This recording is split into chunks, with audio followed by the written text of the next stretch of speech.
Well,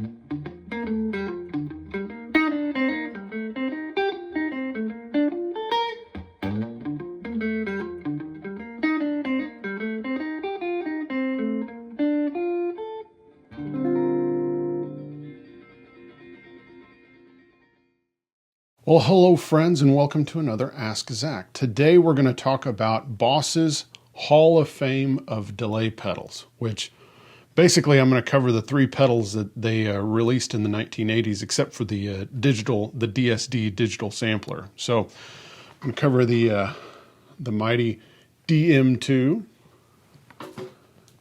the DD-2, first digital delay pedal that they made, and the DM-3. And I'm going to, kind of show you how they sound. I'm going to give you some sample settings, going to give you a little history, and then at the end, I'm going to tell you which one is my favorite. All right. But first, if you've been enjoying the show and you haven't subscribed yet, well, please go down in the corner. And then also, we now have Friends of Ask Zach. So I've had requests for people, wanting to support the show on a regular basis, and you can find out more by going to askzach.com. which is also where you'll find the store where you can pick up a t-shirt like this one or a mug. And also there's tip jar information in the description if you'd rather do that. All right, so let's start off with the DM-2. So this was released in 1981, and it was Boss's first compact delay pedal. So now before that, they'd had the DM-1, and the DM-1 was about the size of a CE-1. So it was kind of that big kind of cast housing and quite a bit larger. So, but this was Boss's first delay pedal in their small and, golly, earth-shattering, really, design. I mean, golly, I can't think of anyone that makes a better pedal housing than Boss. You can say what you want about their circuits or, what they're doing, but I don't think anyone has released a better pedal design than Boss. So, all right, so when this was released, it was $199, which if you take into inflation, that is $495 in today's money. So can you imagine paying $495 for an analog delay pedal with 300 milliseconds of delay time? Well, I guess if you're willing to buy an Octopus or an original one or something like that. But even with the inflated values that these have, on the collector's market, they're still not as much as they were when they were brand new. And again, it was a big deal to have a compact, analog delay pedal. So let me plug this in, and we'll hear it real quick. All right, now we're plugged in and everything. We've got the DM-2 underfoot, and I have it set where the repeat rate, which is actually the delay time, I have it set at kind of at 2 o'clock, basically pointing toward the on-off LED. I have the intensity all the way down so that you only have a single repeat, and then the echo, which is actually the volume of the repeat, I have that up around 10 o'clock, or kind of pointing one of the other knobs. So, and this is what it sounds like, and I'll just warn you, it's dark. It's one of your stereotypical dark analog delays. And I have to add a little further information. The DM-2 that I have is not the first issue version that has a bigger, delay chip on it. This is the later version, but it's a good pedal, but it's not my favorite. And in fact, if I were going to get rid of one of these three, it would be the DM-2, and it's because it's really dark sounding. And if I really want to fatten something up, it's good for that. It's good for slapback, but I don't like anything longer than that. It gets too murky for me. But for other people, they love it. So, but this is it, just doing slapback.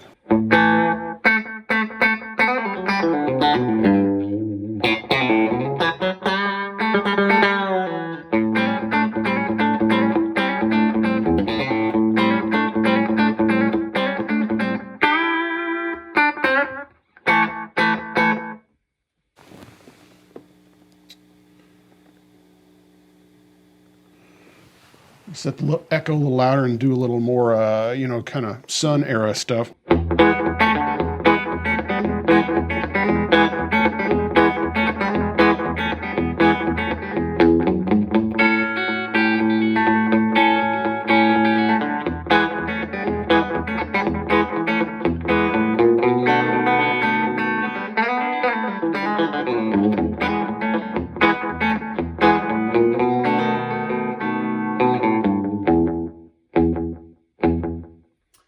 Okay, now what this does do well is it will oscillate. So I'm gonna have to stop it because it'll just go crazy. But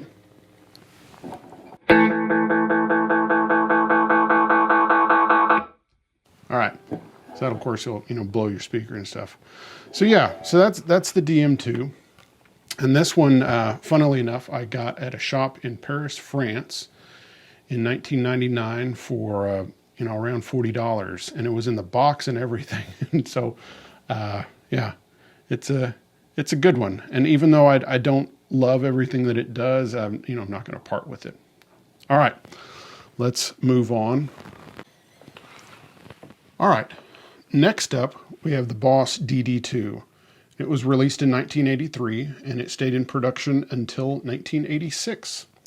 And this was, of course, the first compact, you know, pedal that was digital. So this was a first, you know, across the board. So I love this pedal, and had it for a long time. And yeah, I think it's just a really, really musical sounding delay with a lot of, you know, it has 800 milliseconds. So it's got enough to do, you know, ballads and chicken picking and all sorts of things. So, but this pedal, this is going to blow your mind. It was $275 when it was released in 1983, which translates to $683 in today's money. Okay, these used are in the $150 range, okay? So, I mean, these are a great deal. And, you know, yes, times change, technology changes, but I still think this thing holds up.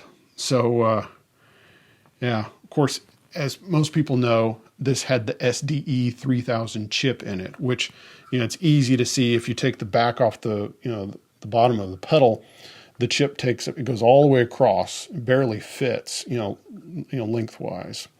So, yeah. And so whenever anyone's trying to sell one of these, always get a gut shot, because sometimes people will actually take the DD-2, you know, this part of a DD-2 or something, or they'll say, oh, it's a DD-3 with the big chip. We'll always make sure they actually put a shot where you can see the big chip on there. So anyway, so let's plug it in, and I'm gonna show a couple different settings on this because of course it's got longer delay time, and yeah, we'll get going. So give me a second.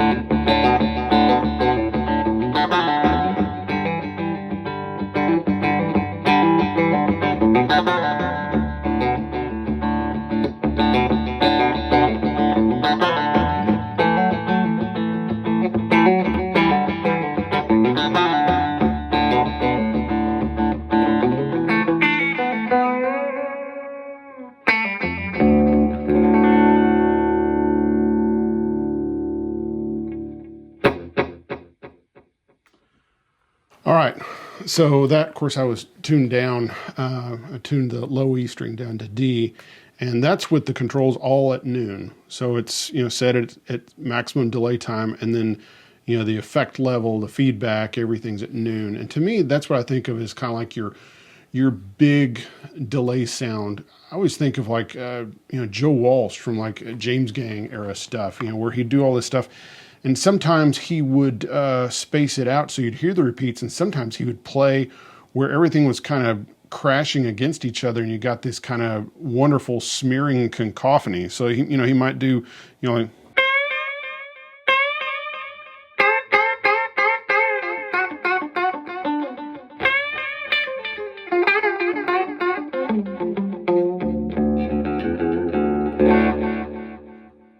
so anyway, that's kind of a fun, you know, longer delay time thing that you can do that I like a lot. And that's kind of a common way that people will use a DD-3 or a DD-2, is just all the controls at noon. The next would be the way Albert Lee or John Jorgensen would use it in a where the delay is as loud as the original note that you played, for kind of that dotted eighth note thing, like Albert Lee did on Emmylou's Sister's Coming Home, or his version of Country Boy, or Jorgensen did on like Orange Blossom Special or The Price I Pay. So for that, we're going to turn the effect level all the way up, going to turn the feedback all the way off because you just want one repeat, and then the delay time is going to stay the same at noon.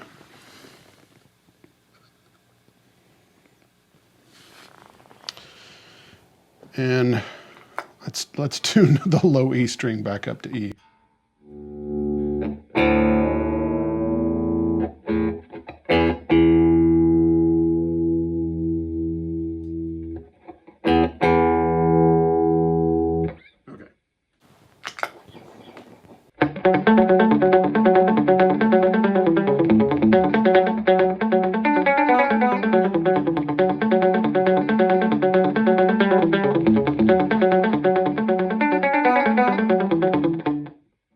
Okay, so then you get kind of the thing like Jorgensen did on Orange Blossom Special. You get that.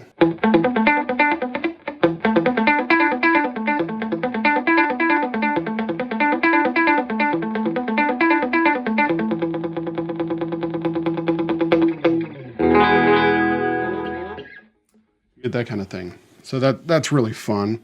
Yeah, and that's a fun trick to put on stuff. Of course, it makes it sound like you're playing a million miles an hour and you're just playing quarter notes. Yeah. Then let's get to something more subtle. We're going to keep. So now I'm keeping the delay time still at noon. So again, all these settings have been the exact same delay time, but now I've changed the feedback is down at 9 o'clock, and the level is down at 9 o'clock also. And then you get, this is kind of what I think of as like, Reggie Young, kind of delay setting.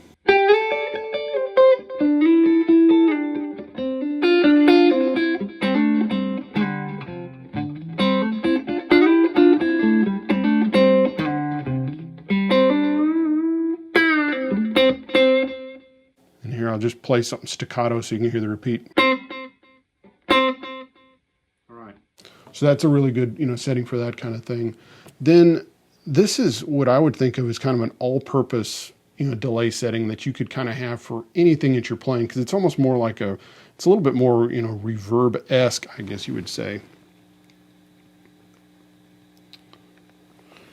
Okay, so now I have the delay time at 9 o'clock. I have the feedback straight up and down at noon, and then I have the effect level at 9 o'clock, and you get this kind of thing. So this is a setting where you can play a ballad, you can play chicken picking.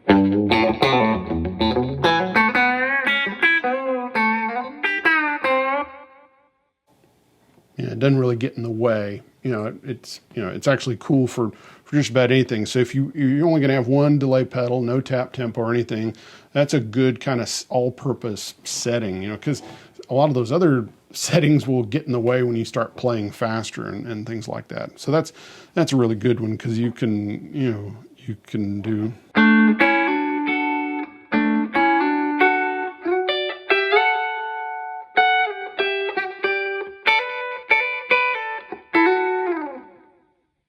That kind of thing, and it'll work with that. All right, last setting, we're actually going to change the mode knob. We're going to go away from the longer delay time. And this is the kind of Brad Paisley, John Jorgensen chicken picking slapback sound.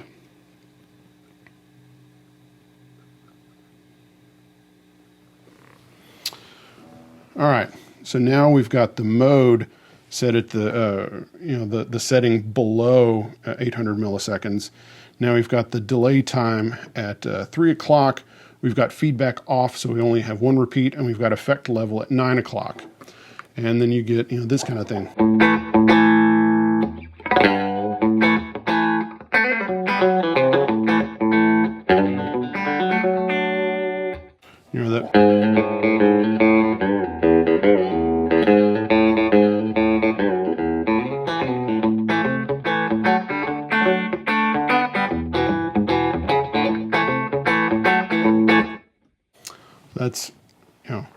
great for that. And that's, that's the setting that, Brad used. And I know because I was there. So that's the DD-2, and it's a great one. And yes, John Jorgensen still uses one to this day. Brad still uses one. Yeah, and of course it was used, by Pete Cornish in some of his expensive Echo units. David Gilmour used them. The DD-2 is such a killer pedal, and again, you can find them all over Reverb for like somewhere in between 100 and 200 bucks. A lot of them are in the 150 range, which is just a stellar deal on a delay pedal. All right, now we're gonna hit on the DM-3. All right, guys, next up is the Boss DM-3. So, and this really has a funny story about why it came about. So Boss had the DM-2, and it of course was $199. Well, then they came out with the DD-2, and it was $275, and they felt like even with the gap there was in the price between those two pedals, they felt like there was not a big enough gap. And so they decided to remove the DM-2 from the lineup, because they wanted to introduce a new one that was going to be at a lower price. And from working at True Tone, I can tell you that dealers don't like it when you lower prices on an item. If you want to lower the price, you're better off releasing a new model. So that way it doesn't affect the value of the stock that dealers have. So that's exactly what Boss did.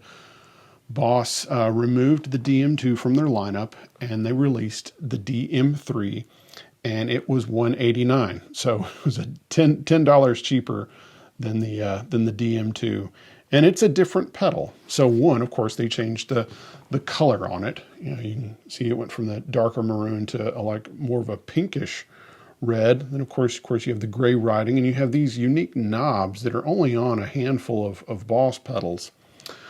Also, the circuitry is not the same. This has a compander and some type of filtering in it, and so it's quieter than the DM-2. And also the repeats are clearer sounding.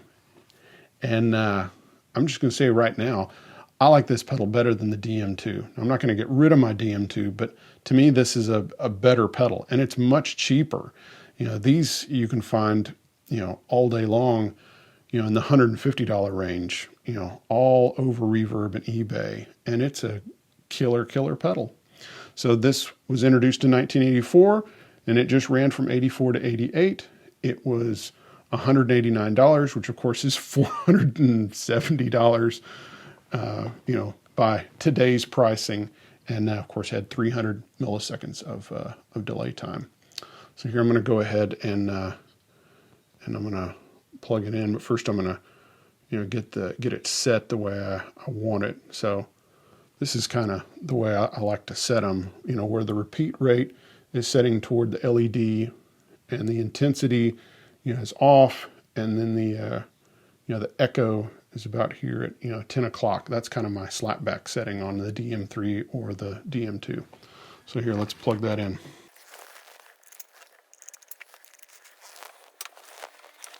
All right, here's some slapback on the DM-3, and I'm purposely going to play like that.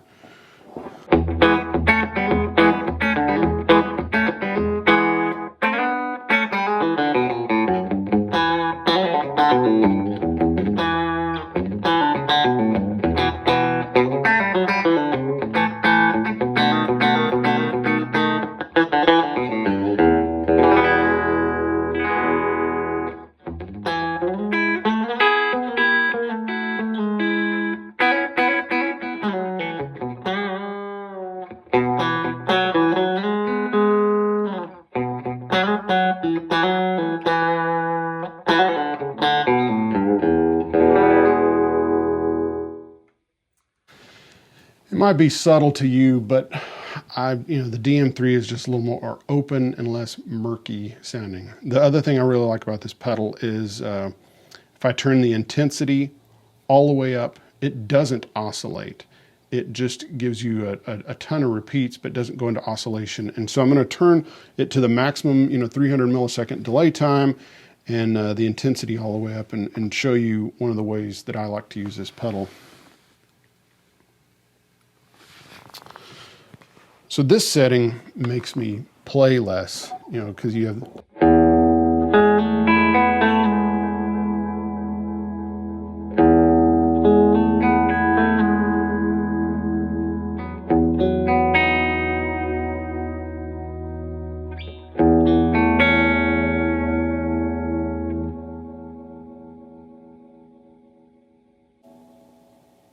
So you can see it sustains it out for a while. So here I'm just going to hit something staccato so you can really hear what it's doing.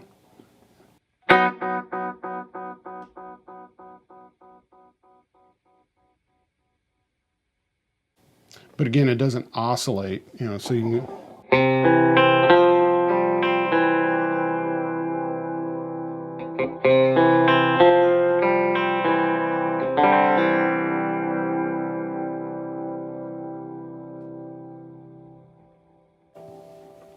So it's really, really fun. So, yeah, on my board, I mainly use the DM-3, and I'll switch between either a slapback or that kind of setting, or when I want longer delay times, I'll actually use a Line 6 Echo Park. And that's just because it's got a good tap tempo thing on there, and sometimes you just have to have that. Now, here's my big, you know, takeaway. If I were only going to have one delay pedal, it'd be this guy. So I love the DD-2. You know, the problem is, you know, you kind of have to, you know, bend over and change settings on it. But it's just, if you were just going to have one delay pedal on your board, this would be it for me. You know, it just has such sweet sounding repeats, and it doesn't matter if you're doing kind of like that Albert Lee, John Jorgensen delay thing with, you know, kind of the dotted 8 thing. The repeats sound perfect for that. You know, because they're not murky sounding, they're not affected, they're not like all flanged out or modulated or anything weird. They just sound really natural. The slapback sounds really good. It has the right amount of, you know, kind of sizzle to it. It really, you know, kind of makes your guitar part kind of jump out. And, you know, it doesn't hurt that John Jorgensen and, you know, my buddy, you know, my old friend Brad, you know, still use it. So it's just it's a great pedal. And, you know, if I were going to go out and tell somebody to go buy a delay pedal and you're only going to have one, I would get this. Unless, of course, you're playing in a church or something, you got to have a tap tempo delay. Well, you might want to get a Strymon or that Line 6 Echo Park. So, if you can't tell, I love old Boss pedals, and it was fun to take a look back at these 3 of my favorites. So, I hope you've enjoyed today's episode, and I'll see you next time. Bye-bye.